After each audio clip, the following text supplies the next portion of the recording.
Hello everyone, good evening. কেমন আছো তোমরা? আশা করি ভালো, আর আমরাও বেশ ভালো আছি। তো আমার নতুন আরও একটি ভিডিওতে তোমাদের সবাইকে স্বাগত জানাচ্ছি। তো এখন সময় হয়েছে 6:30টার মতো। তো এখন থেকেই ভিডিওটি স্টার্ট করে দিলাম। তো ঘুমিয়ে পড়েছিলাম, ঘুম থেকে উঠেই সোজা কিচেনে চলে আসছি। না সোজা না, মানে আমার হাজব্যান্ড অফিস থেকে আসলো আর দরজাতে বেল বাজাচ্ছিল, তো তখনই আমার ঘুমটা ভাঙলো। তো তারপরে আমার হাজব্যান্ড ঘরে বসেছে আর এখন আমি ওর জন্য চা রেডি করতে আসছি। আর আমি এখন চা খাবো না, একটু পরে খাবো। এখন আমি আমার হাজব্যান্ডকে দিয়ে দিচ্ছি, কারণ অনেক কাজকর্ম আছে, একটু তাড়াতাড়ি না সারলে সময়ের সাথে কমপ্লিট করতে পারবো না। তো আমার হাজব্যান্ডকে চা দিয়ে দিলাম, ও চা খেলো। আর আমি কিচেনের কয়েকটা কাজ ছিল, সেগুলো সারলাম। তো এখন গিয়েছি স্নানে। তো তারপরে আমি আসলাম ঘরটা পরিষ্কার করতে, কারণ এক্ষুনি স্নান করে চলে আসলে তো এখানেই বসে থাকবে। তো যেহেতু ঠান্ডার সময়, তো একবার কিন্তু ঢাকার ভিতর ঢুকে গেলে আর বেরোতে চাইবে না। তো সেই জন্য ও আসার আগে আমি বেডটা ক্লিন করে নেব। আর দেখো, যত রাজ্যের জিনিস বেডের উপর রাখা থাকে, সব কিছু তো আমার মেয়েই সব কিছু রাখে। তো আমিও কখনো কখনো রেখে দিই। তো যাই হোক, এখন সব কিছু সরাচ্ছি আর বেডটা ঝেড়ে নেব। তো কিচেনের কাজ কিন্তু পড়েই আছে। আর আজকে ভেবেছি রুটি বানাবো, আর চিকেন রয়েছে অল্প একটুখানি। তো চিকেন আর চিকেন দিয়ে ঘুগনি বানাবো। তো সেরকমই প্ল্যানিং রয়েছে। আর এই যে আমি বেডটা ঝেড়ে নিচ্ছি। আর ঠান্ডাও কিন্তু প্রচণ্ড পড়েছে। তো বিকেলবেলা একবার ঘুমিয়ে পড়লে না আর ইচ্ছে করে না যে সন্ধ্যের থেকে আবার কাজকর্ম শুরু করি, কিন্তু কি আর করব, কিচ্ছু করার নেই, তাই না? এটাই তো আমাদের জীবন। তো ঘর অগোছালো থাকলে, নোংরা থাকলে কিন্তু আমাদের নিজেদেরই ভালো লাগে না। আর কি বলবো, তো আগে যখন আমরা সারাদিন বেডের উপর বসে থাকতাম, তো মা যখন একবার বেড ঝাড়তে চাইতো তখনই কিন্তু রেগে যেতাম, নামতে চাইতাম না। তো এখন দেখো, নিজেকেই সব কিছু করতে হয়। তো সময়ের সাথে সাথে মানুষ কিন্তু অনেক কিছুই শিখে যায়, সময়ের সাথে সাথে মানুষ পরিবর্তন হয়ে যায়। তো আমি যে কীরকম পরিবর্তন হয়েছে সেটা তোমাদের বলছি। আমি এখানে এসে সব কাজকর্ম করে নিই, হ্যাঁ জানি যেটা আমাকে করতে হবে, কারণ এগুলো আমার কাজ। তবে ঘরে গেলে না আমি আবারও সে আগের মতো লেজি হয়ে যায়। এখনও যদি ঘর যাই, তাও আমার ঘুম ভাঙবে 8টাতে। তবে এখন যেহেতু বাচ্চা বড় হয়ে গেছে, ওর পড়াশুনোর টাইম শুরু হয়ে গেছে, তো সেই জন্য একটু সকাল সকাল উঠি, ব্যাস ওইটুকুই চেঞ্জ, আর কিচ্ছু না। চা খেয়ে কাপটা সেখানেই রেখে দিই। অবশ্য আমি ধুতে গেলে মা বলে রেখে দেয়, অনেক রয়েছে, সবগুলো আমি একেবারেই ধুয়ে নেব। তো যাই হোক, মাও করতে দেয় না। আর মা করতে দেয় না বলেই হয়তো করার চাপটা নেই, না হলে হয়তো করতে হতো। দেখো, মায়ের জায়গায় যদি অন্য কারো বাড়ি যাই, তো সেখানে গিয়ে তো তারা না বললেও করতে হবে, কিন্তু মায়ের ব্যাপারটা আলাদাই হয়, আর মাও সেভাবেই দেখে, তাই না? তো মা এই কথাটাই বলে যে ওখানে কত কাজ, ওখানে তো সবই তোকে করতে হয়, এখানে আমি করছি, কিছু করবি না, বসে থাকবি। তো মা এভাবেই বলে। তো যাই হোক, এটাই ভালো লাগে। আর দেখো, আমি কিচেনের কাজগুলো পরিষ্কার করে নিয়ে তারপরে চলে আসলাম কিচেনে, কারণ আগে রুটিটা করব।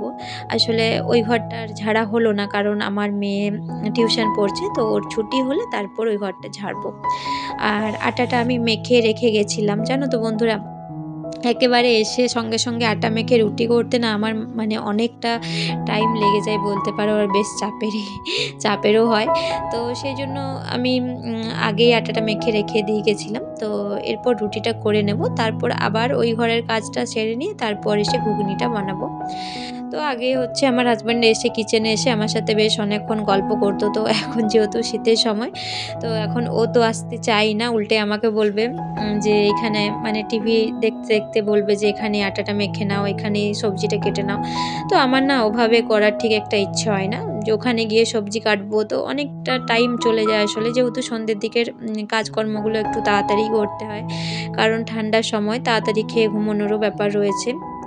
তো সেই জন্য আমি ভাবি যে না, একবারেই এখানে কাটাকুটি করে একবারেই বসিয়ে দেব। তো সেই জন্য একা একাই করে নিই। আর আমার মেয়ে তো টিউশন পড়ছে, তো টিউশন থেকে উঠলেই কিন্তু খিদে পেয়ে যাবে। তো সবজিটা যদিও এখনও হয়নি, তো দুধ রয়েছে, দুধ রুটি খেয়ে নেবে।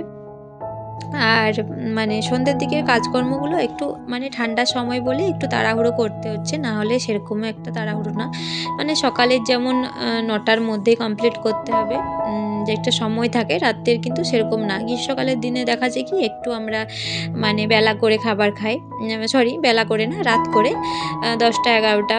আর শীতের দিনে না একটু তাড়াতাড়ি খাওয়ার চেষ্টা করি। দেখো ঘুমানোর ব্যাপারটা নয় আসলে, খাওয়া দাওয়ার পরেও দেখা যায় সিনেমা দেখতে দেখতে, মুভি দেখতে দেখতে কিন্তু অনেকটাই রাত্রির হয়ে যায়। তো সেরকম ঘুমিয়ে পড়তে হবে সেরকম ব্যাপারটা না। এখন যেহেতু স্কুলও অফ আছে আমার মেয়ের, তো সেই জন্য ঘুমানোর ব্যাপারটা নয়, তাড়াতাড়ি খেয়ে বিছানায় যাওয়া, এটাই হচ্ছে সবথেকে বড় কাজ। আর খেতে যতটা না সময় লাগে তার থেকে বেশি সময় লাগে খাওয়ার পর, মানে খাবারের জায়গা মুছতে বলো বা বাসন টাসন ধুতে বলো, তো ওই সময়টাই কিন্তু মানে এনার্জির লেভেলটা আরও বেড়ে যায়। মনে হয় যখন খাওয়া হয়ে গেছে তখন বাসনগুলো ধুয়েই রেখে দিই। তো দেখো এই যে মটর ভেজানো রয়েছে, আসলে মটরটা একটু লেট করেই ভিজিয়েছিলাম, ওই জন্য ভাবলাম একটু লেটে করবো। আর এই যে দুধটা গরম করে নিয়েছি, তো আর তখন তো চা খাওয়া হয়নি, তো এখন আমার জন্য চা খাচ্ছি।